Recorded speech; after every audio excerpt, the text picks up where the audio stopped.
Today we're going to talk about Donald Trump's worst week yet for his campaign and the Hail Mary he just used to try and claw back some attention. And I interviewed the host of the focus group at the Bulwark, Sarah Longwell, about swing voters' reactions to Kamala Harris, how much of an upside there still is for her, and how much of a drag J.D. Vance will be on Trump's ticket. I'm Brian Tyler Cohen, and you're watching No Lie. This is the situation Donald Trump is in right now. The guy went from being the hands-down favorite to win re-election to the point where he actually picked a VP candidate with zero electoral value. He was just that confident, to, within the course of a week, watching Joe Biden drop out, the party rally around Kamala Harris in lightning speed, the outpouring of support from young people and people of color, which were the exact groups that Joe Biden was shedding support with, her becoming a cultural phenomenon, and the polling that Trump had been running away with slingshot back in the other direction. I say this as someone who fully recognizes that Democrats are usually their own worst enemies, but I cannot imagine how the last week could have gone any better for Kamala Harris. And Trump clearly sees that, which is why he's desperate to do anything that will get back the one thing that he needs more than anything, which is his attention. And so here's the latest stunt. He posted on Truth Social, "I will be going back to Butler, Pennsylvania for a big and beautiful rally honoring the soul of our beloved firefighter hero Corey and those brave patriots injured 2 weeks ago. What a day it will be. Fight, fight, fight. Stay tuned for details." Like, this is basically the political equivalent of the Hawk Tuah girl just doing an interview where she says, Hawk Tuah. This is what Trump knows. This is all Trump knows. He's so desperate for that quaint time where he was up in the polls, where Biden had just come off a dismal debate performance, and then Trump survived an assassination attempt that he would go on to milk relentlessly, that he's literally just going back to that. He's just doing the greatest hits. It really is par for the course, though, considering Trump loves wallowing in victimhood. It is the cornerstone of his entire campaign. He's the victim at the hands of the Democrats. His supporters are victims at the hands of the socialism that Democrats are bringing forward. Everybody's a victim. And so Trump, of course, wants to go back to a time where he could present himself as the ultimate victim, the biggest martyr of all, in Butler, Pennsylvania. He didn't see Kamala's ascendant campaign focused on the future and think, hey, maybe I should give voters something to vote for. Maybe I should create a vision for the future. Instead, he's like, this campaign is a cult of personality surrounding me, so let's just go back to a time where something happened to me, and we could talk again about that thing that happened to me.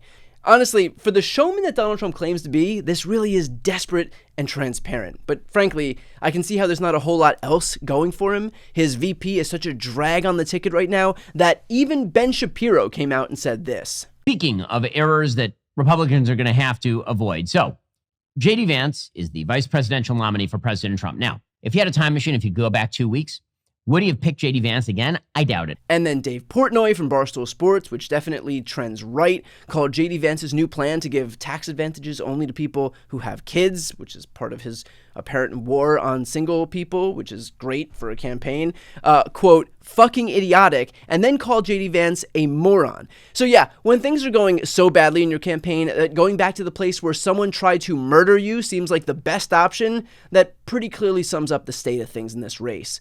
But I do want to take a minute to just recognize what we've been able to accomplish here, because I remember just a couple of weeks back, fully in the throes of despair, along with, I'm sure, most of you, and watching voters in the UK, for example, reject the right-wing Labour Party, and then watching all of the left-wing parties in France band together in a matter of days to reject far-right Marine Le Pen's party, and then watching Donald Trump's ascendant campaign here in the US and just thinking, why can't we have nice things? Like, why does everything have to be so immovable and difficult here? And then, in the course of days, we went through about a decade's worth of political upheaval, and everything actually came together and defied the longest odds possible, and we just got it done. And we still have a ton of work to do and a long, tough battle ahead of us. But for the first time, I feel a lot of hope, and we're really well positioned to win. So this is the time right now to double down, to find your circles of people, to make sure everybody has a plan to vote and to make the most of these final 100 days so that we can make history and elect Kamala Harris as the next president of the United States. Next up is my interview with Sarah Longwell, but first, 2 quick announcements. My book tour is just about sold out in New York, so if you want to come to the New York show with Al Franken, I would highly recommend grabbing tickets now. They're still available in LA and DC. To grab any of those tickets, you can click the link right here on the screen. You can go to the post description of this episode, or you can check out briantylercohen.com/book.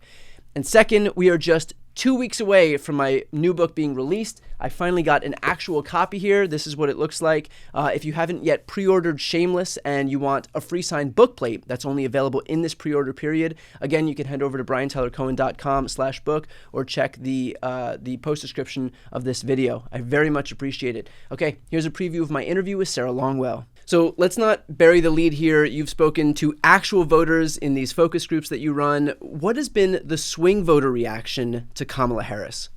Yeah, well, it's interesting. I've been asking about Kamala Harris now for years. And so I'm pretty used to the way voters talk about her. And for the longest time, the way that they talk is sort of negative-ish, but it is an impression. They have a negative impression born of the fact that they don't see her, they don't feel like they know her, they don't know what she does. And some of this is just a function of being the vice president, where your role is just much more hidden from public view.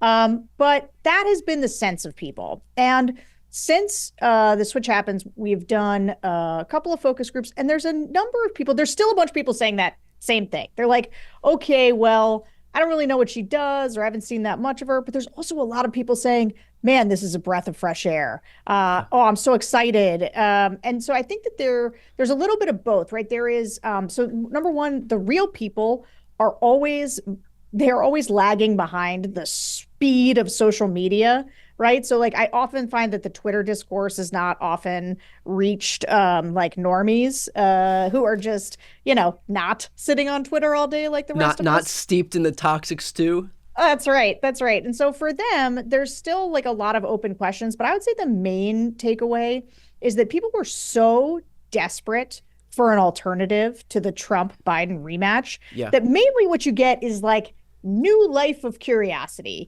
Hey, let me hear her pitch. I'm open. I'm ready to find out more. Want to learn more. And so I think that that's the main thing, that people don't have a baked-in negative impression or a baked-in negative opinion of her. They just have that impression, which can be turned around. Like, she's got the opportunity now to reintroduce herself to America. And I think that's what's happening in this moment. And it's going to take a little time before I think voters have decided how they feel after having watched her for a couple weeks.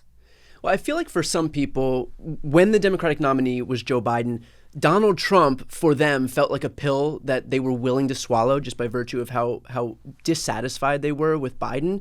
But has there been any change to how Trump is perceived now that the Democratic alternative isn't Joe Biden?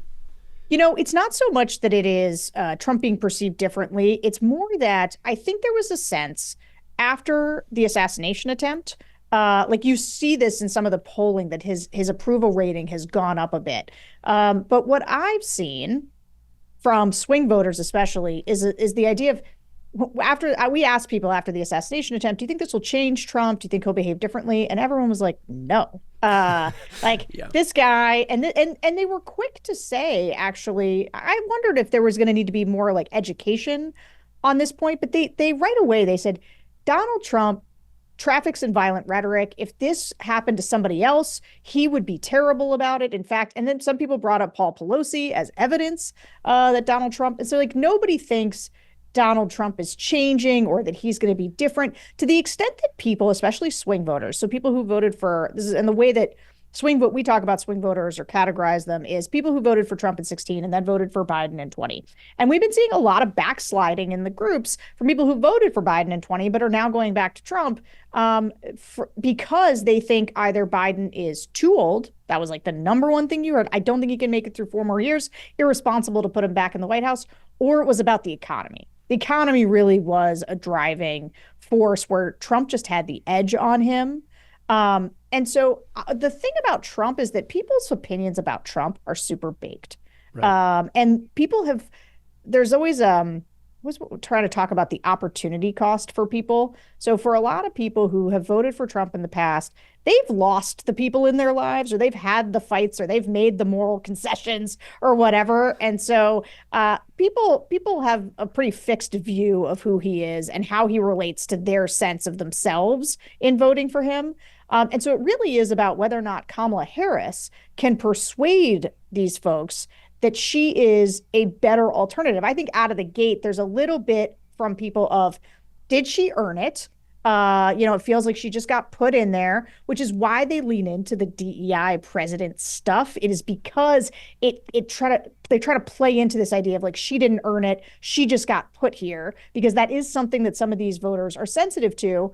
However, they're also open, like I said. And so there's a chance for her based on her performance. Like if she performs like a San Francisco progressive, they won't like that and they will go back to being double haters. But right now they're just single haters and kind of open to understand, okay, who is this person and what might she do for me? Now, we're seeing a lot of tied polling in this race. I think Reuters Ipsos, for example, was within the margin of error. Detroit News just released a poll that showed them 41-41 in Michigan. I believe Kamala Harris may have been up a third of a point. But this is after Trump's gauzy RNC propaganda fest and after he survived an assassination attempt that the guy milked for, all that it was worth. So is it fair to say that if his polling is where it's at now, this is the ceiling for Donald Trump, while Kamala's polling is her floor, considering a lot of these voters don't know who she is yet, are open to hearing what she has to say? Yeah, I think that's fair. Look, I think we sort of know what Donald Trump's ceiling is, and one of the it's like that 46 to 47 range. Yeah, it's like 47%. And I think for her here, so when I actually have a piece in the Atlantic today about this, where there's a lot of times where I listen to voters so often. I mean, multiple times a week, in and out. I've heard them talk about Kamala Harris forever, and I've heard this criticism of, but I don't see her. I don't know what she does. She was so promising, and now she's invisible. That it just always kind of washes over me. I'm like, yeah, people don't really like Kamala Harris. But when the context was shifting on Biden and it was really looking like, oh, maybe we were going to contemplate a real Kamala Harris presidency or candidacy, I started listening to it with that in mind. And actually what I realized I was hearing was that negative impression, but also all the upside. Because if what they're saying is, I don't know her, I don't see her, what they mean is, I don't know, she could be good, but she'd have to show it to me. Yeah. And so I think that we are at the beginning of her potential upside. I think the polling right now, like we are, when did this happen? It happened on Sunday. Like it's Friday. I think we should all. It feels like the last 4 days have felt like 6 months. Yeah, it feels long. The time is a weird phenomenon at the moment, but I do think it's fair to say that the polling right now is reflecting, I think, a relief from people that it is not this fated choice that they had before that they were so unhappy with. But I also don't think it reflects people's true feelings about her after watching her for a little while. And so I think that we are far from what her potential ceiling could be. And I do think, ultimately, there's a lot of people voting for Trump that hold their nose and vote for Trump. And so I think the question is like, can she, and I've been of the opinion, and you may disagree because we're not quite aligned politically, but I think that she's going to pivot to the center. She doesn't have to run a primary, right? The clips that they're going to use from her from the 2020 Democratic primary, where she was trying to outflank everyone on the left, right? And so they're going to try to hit her with those comments. But if she behaves, right, and she does what a normal politician does in a general election, which is tack to the center, there are voters available that are right-leaning independents, soft GOP voters that, depending on the kind of campaign she runs, she could pick up. And let me just tell you, if JD Vance can go from saying that Trump is America's Hitler to being his vice president, the sky's the limit. Kamala Harris can pivot to the center of it. Yeah. To see the full interview with Sarah Longwell, click the thumbnail right here on the screen or check out the interviews playlist on my YouTube channel. You can also click the link on the screen for the audio version of this episode. And of course, to see more of my content, the subscribe button's on the screen as well.